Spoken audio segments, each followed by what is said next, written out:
बच्चों जय हिंद, वंदे मातरम। मैं धनपाल देथिया और आपका एक बार फिर से स्वागत है मैजिक मैथ्स के छोटे सेशन में, जिसका नाम है 4D सीरीज। 4D यानी कि डेली डोज बाय धनपाल देथिया।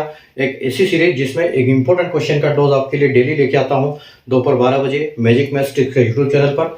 और एक इंपॉर्टेंट क्वेश्चन जो पहले एग्जाम्स में कई बार आ चुके हैं, इन्हीं कॉन्सेप्ट पे बार बार क्वेश्चन बनते हैं, ऐसे क्वेश्चन आपके लिए लेके आता हूँ प्रीवियस क्वेश्चन पेपर से छांट के। ठीक है, तो अभी तक आपने चैनल को लाइक नहीं किया, शेयर नहीं किया, चैनल को सब्सक्राइब नहीं किया तो चैनल को सब्सक्राइब कर दीजिए, सेशन को लाइक और शेयर कर दीजिए, क्योंकि ऐसे इंपॉर्टेंट क्वेश्चन मैं आपके लिए डेली लेके आता हूं।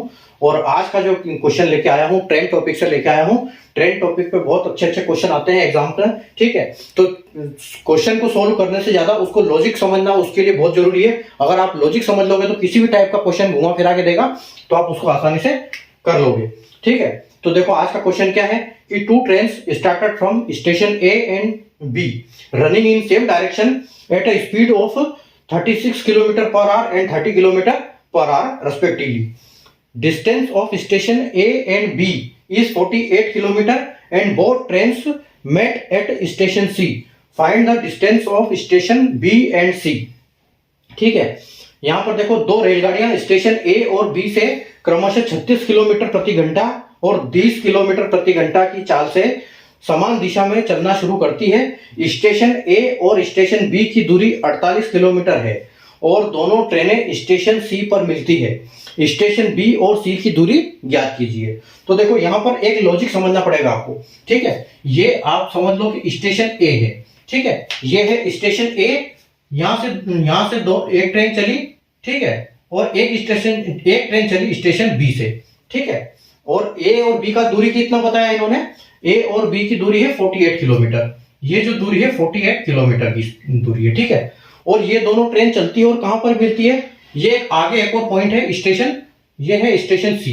ठीक है, ये दोनों ट्रेन यहां पर मिलती है। मतलब ये जो बी ट्रेन है यहां से चली यहां तक पहुंची, और ये जो ए वाली ट्रेन है यहां से चलती है और ये यहां मिलती है।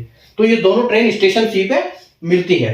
अब इनकी स्पीड क्या है? देखो, इस ट्रेन ए की स्पीड है 36 किलोमीटर, जो ये ट्रेन है इसकी 36 किलोमीटर पर आवर है। ठीक है, और ये जो बी ट्रेन चली इसकी स्पीड है इसकी 30 किलोमीटर पर आवर।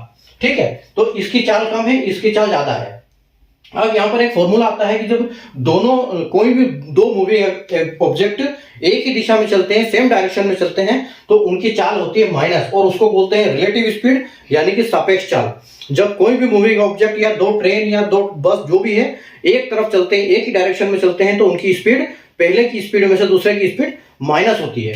ठीक है, तो यहां पर देखो, यहां पर ऑप्शन क्या है अपने पास कि यहां पर एक की ट्रेन ए की स्पीड है 36 और बी की है 30, यानी कि 36 माइनस 30। तो जो रिलेटिव स्पीड आएगी, रिलेटिव स्पीड आपकी कितनी आएगी? रिलेटिव स्पीड आ जाएगी आपकी यहां पर 6 किलोमीटर। ठीक है, यहां पर 6 किलोमीटर पर आवर की रहेगी, 6 किलोमीटर पर आवर। ठीक है, तो 6 किलोमीटर पर आवर की स्पीड है उनकी। अब देखो यहां से जो ट्रेन चली और यहां ट्रेन चली, इसकी स्पीड कम है, तो जब दोनों एक साथ चलेगी तो 48 किलोमीटर की दूरी पे है। ठीक है, लेकिन ये धीरे धीरे क्या करेगी? धीरे धीरे ये इनका जो फासला है वो कम होता जाएगा, क्योंकि इसकी स्पीड ज्यादा है, तो 48 से धीरे धीरे क्रॉस करेगी। और जो रिलेटिव स्पीड है इनकी वो क्या है? 6 किलोमीटर, यानी कि 1 घंटे में 6 किलोमीटर कम होगी इनकी दूरियां। ठीक है, तो ये इनकी अगर ये होगी दूरियां कम, तो ये दोनों ट्रेन कितने देर में मिलेगी? दोनों ट्रेन मिलेगी मतलब कितनी देर में? 48 को डिवाइड कर सकते हैं हम किससे? 6 से। तो 48 किलोमीटर की दूरी को ये 6 किलोमीटर पर घंटे की चाल से कम करेगी। तो ये कितना हो जाएगा कि 8 से 48, यानी कि ये ट्रेन दोनों ये ए ट्रेन बी ट्रेन को पकड़ने में कितना घंटा लेगी? 8 घंटा। यानी कि ये दोनों ट्रेन कितने घंटे चली? 8 घंटा। जो बी ट्रेन है बी से लेकर सी तक 8 घंटे तक चली, और ए यहां पर 8 घंटे में चली। ठीक है, तो ये भी 8 घंटे चली और ये भी ट्रेन 8 घंटे चली। ठीक है, तो आपको ये आ गया 8 किलोमीटर। अब आपको देखना ये है कि आपका किलोमीटर तो आ गया 8, ठीक है, घंटा आ गया 8 आवर्स। 8 आवर्स आपका घंटा आ गया। तो अब आपको करना क्या है? आपको देखो यहां से 8 घंटा और कितने की स्पीड है। अब डिस्टेंस, अब हमको निकालना है डिस्टेंस। तो डिस्टेंस का फॉर्मूला क्या होता है? डिस्टेंस का फॉर्मूला होता है स्पीड इनटू टाइम। ठीक है, तो यहाँ पर देखो डिस्टेंस तो आपको दिया नहीं है, डिस्टेंस तो हमको निकालना है, और स्पीड आपकी कितनी है 36 किलोमीटर। अगर ट्रेन के ए के हिसाब से निकालें, हम ट्रेन ए के हिसाब से निकालेंगे तो क्या हम क्या करेंगे 36 में कितना गुणा करेंगे 8 घंटे का, क्योंकि वो 8 घंटे चली है 36 की स्पीड से। ठीक है, तो 36 से अगर 8 की स्पीड से चलेंगे हम तो 8 6 48 का 8 और रिमाइंडर 4 आया, और 8 के 24 और 4 यानी कि 28।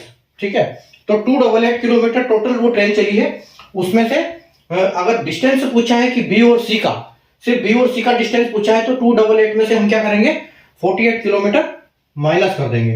अगर 48 किलोमीटर माइनस कर देंगे तो आपके पास कितना बचेगा 240 किलोमीटर। यानी कि जो हमारा डिस्टेंस है बी और सी के स्टेशन, बी स्टेशन से सी स्टेशन तक वो 24 किलोमीटर है। और अगर इतना कैलकुलेट नहीं करना है तो हाँ, इसको मत निकालो, डायरेक्ट बी ट्रेन से निकाल लो।